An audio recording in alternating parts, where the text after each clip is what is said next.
Hey guys, good morning from Birang. Welcome back again to my YouTube channel. Nोंथांमोनखौ आंनि गोदान मोनसे video बरायलायबाय.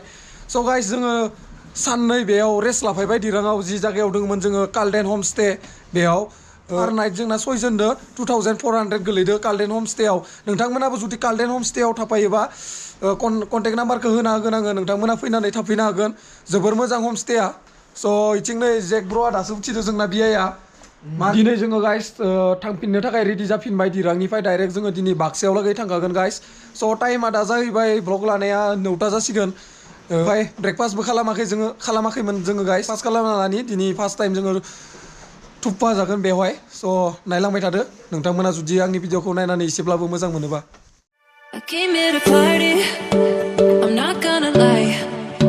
So call up somebody, cause I ain't got the time. Nah, nah, I'm feeling myself in the best way.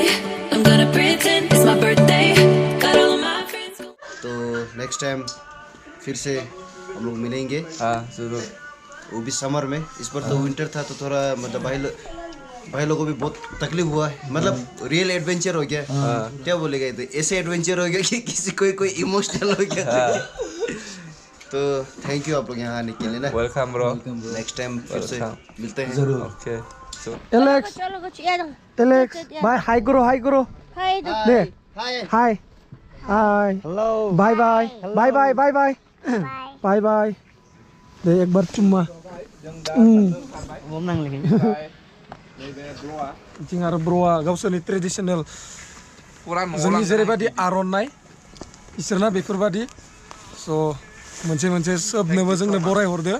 पुरा न'आव लांगोन आरो ना जों न'आव. Vishal bro. ini jelas. Oh guys, biराद हेल्पफुल आरो ना बिथाङा ओरैबायदि जोथोनै लाखिदो जोंखौ माने न'नि बायदि. न'नि बायदि. Thank you bro. गले मिल जाओ. आङो बाइकखौ दिनै सलायलायला मार मेंदा आखाइ फारनैबो साना दोङो जोंना. सानसु मिक्स ब्र'आ सलायगोन आरो इथिं बाइकआ मा बुंनो सासपेनसन थांना दोङो आंना. से hi bro. Hello guys.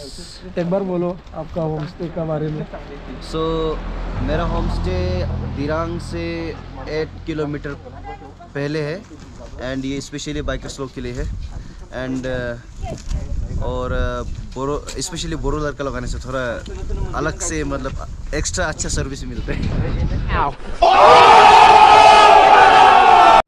Bro बाय. बाय. एलेक्स बाय एलेक्स.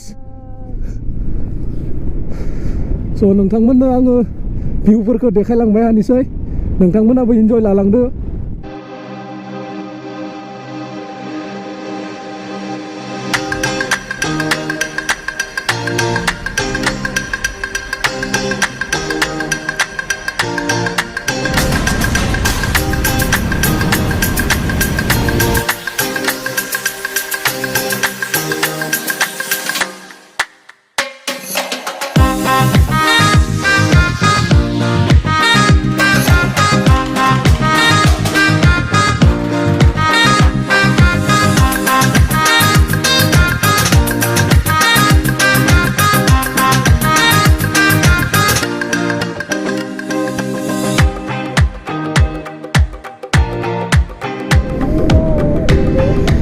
तो गाइस आङो दा बाइकखौ सलायफिननो गोनां जाबाय माने बिसोरबो दहाय सलायबोबाय थानाया इसोरबो हाला जाबायनो.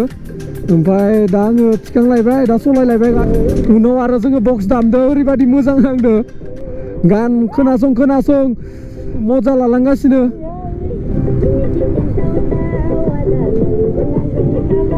बेफोरखौ जोङो दाख्लै मोनायावसो बारजुदोंमोन गाइस. दा खिन्थु सानाव ओरैबायदि मोजां नांदो बेखिनि जायगाखौबो.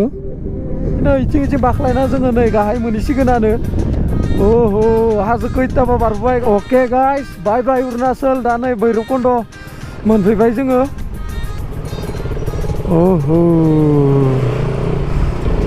स' लोगोफोर आं नोंथांमोननो खोन्थानो नागिरदों इन्डियानि जोबोद पपुलार एपनि सोमोन्दै जाय एपनि नामा टेक्सेल एप आरो नोंथांमोननि प्रिडिक्सन स्किल आरो आइकिउ लेभेला मोजांबा लोगोफोर बे गेमा नोंथांमोननि थाखायनोखा आरो बियो नोंथांमोननो 1 नङा 2 नङा 3 नङा 9 टाइम्स बारा फैसा देरा होनो हागौ नोंथांमोना 10 रुपिस लागायोब्ला 90 रुपिसबो मोननो हागौ दा आङो नोंथांमोननो खोन्थागोन बे गेमखौ गेलेनायनि आइडिया गेलेनायनि सिगां नोंथांमोना विनिं लिस्टखौ नायनानै ला लास्टनि मोननैसो नाम्बारा जाय खुलिखांनायखौ हगारनानै 2 एबा 3 नाम्बाराव बारायनानै सिरिसाव फैसा लागाय जायजों नोंथाङा नोंथांनि फैसाखौ रिकभार खालामगोन बेजों लोगोसे नोंथाङा एडिशनेल एमाउन्टबो देरहानो हागोन स' लोगोफोर मोजांना बे एप्लिकेसना होमब्लालाय माखौथो नायबाय थाखो डिसक्रिपसनाव लिंक होनाय दङ थांनानै डाउनलड खालामहैदो स' मोनाबोनायखाय आङो बे भिडिअखौ एन्डिंसिम खालामबोनाय जायाखैमोन सरि गाइस नोंथांमोननिसिम गासैनिसिमबो निमाहा बिहरनाय थाबाय जोंनि टावां राइडआथ' 1 मान्थ आगोलावनो कमप्लिट जादों नाथाय नोंथांमोना गोबाङानो सोंहरबाय हायो जोंनि बे टावां राइड खालामनायाव बेसेबांसो खरसा जादों माबादि कन्डिशनाव थांब्ला माबादि मोजां जायो आं दिनै नोंथांमोननो नैबे भिडिअनि गेजेरजों फोरमायगोन आं सानदोंमोन भिडिअखौ आङो होला खोमा होननानै खालामखानाया भिडिअखौ थेवबो होला होनना सानदोंमोन आङो लेट जानायखाय दा आङो थांना फैनाय हिसाबै जा एसे एक्सपिरियेन्स मोनबोदों बेखौ आं नोंथांमोननो फोरमायनो सानदों दिनै स' गिबियावनो जोंना टावां राइडआव खरसा जादों 7 डेआव 60,000नि सायाव नाथाय गाव गावनि सायाव सोनारगोन बेयो फैसा एक्सपेनसिभ खालामनाया आरो सानबेसे थाहैगोन बेयावबो डिपेन्ड खालामहैगोन जेराव जों दिरां हमस्टेयाव थादोंमोन बेवहाय जोंना टटेल सानसेयाव 2400सो थांदों आरो अनलि हर थानायाव राइडार्सफोरनि थाखाय जोबोर मोजां बे हमस्टेया कालगन हमस्टेयाव नोंथांमोनाबो जुदि सोरबाफोर मोजां मोनोब्ला थाहैबानो जाबाय बेवहाय कन्टेक्ट नाम्बारखौ आङो डिसक्रिपसननि सिङाव होदो स' कन्टेक्ट खालामनानै नोंथांमोना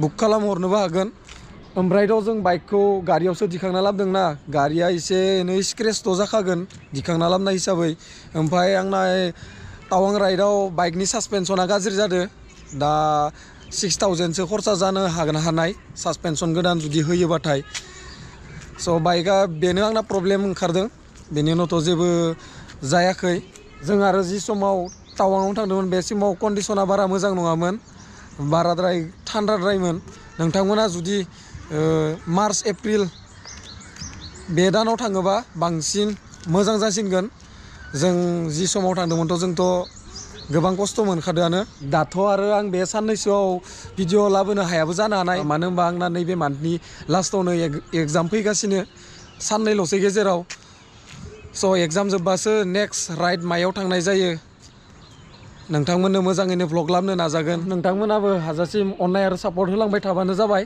आंबो नोंथांमोननो मोजाङैनो भिडिअ खालामलांनो नाजाबाय थागोन गाइस दिनैनि भिडिअखौ आङो बेखिनियावनो फोजोबनोसै नेक्स्ट भ्लगाव लोगो मोनलायगोन